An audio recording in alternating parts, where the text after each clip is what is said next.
The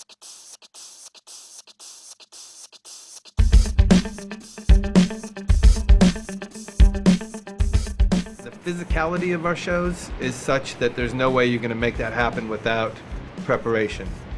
And because I sing loud for 2 hours during a show, I have to spend a lot of time getting my voice together with the right food and the right warm-ups, and then I have to run or stretch or do push-ups or wrestle flea or something to get my blood flowing. You can't go from 0 to 100 miles per hour without preparing. So I have to eat 3 hours before, so I have protein in my bloodstream, but I won't vomit all over the microphone. Because if I eat right before I play, I'm not keeping it down. It's too intense. It's like playing an entire basketball game or something while you're singing and playing instruments. There's also a certain headspace that you have to get into, which we all kind of gravitate towards one room about 15 minutes before we go on, and we listen to music together. It could be anything. It could be funkadelic, it could be Patti Smith, it could be anything. But we kind of get together and get on the same wavelength, and Josh is incessantly warming up, and Flea is incessantly warming up, and Chad shows up in his jumpsuit and starts tapping the sticks, and everyone has to have their bones and their tissues and their thoughts warm and stimulated and together for us to take the stage and get off on the right foot. I figured out he's pretty crazy. He's pretty nuts. People grow. You know, people do change. Like, I think I've always known the essence of Flea from day one.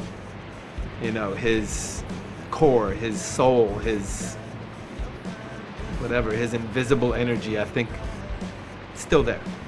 I knew him right away. Like, oh, we gravitated towards each other. 15. Still learning about him. Yeah, and you know, mild innuendos here and there. I see him change. You know, I see him get older, and you know, one thing about him that's always been there that hasn't changed but has maybe even gotten stronger is his work ethic. Not like, I'm gonna go home and practice for 3 hours right now and learn these Led Zeppelin songs. He's still that guy. Like, that's impressive. You know, he doesn't get to a place and go, I'm good, I can play. Like, he's like, I'm good, I can play, but not as good as I want to be. So I like that about him. The other parts of Flea, I think I have down pat. He's like a lot of us. He's got, you know, wild dichotomies. He could, you know, be the most generous and charitable man on earth, or not one day. You know, it's like all about himself. And then the next day, he's like, how can I give to the world? What can I do to make the world a better place? And extremes. Yeah.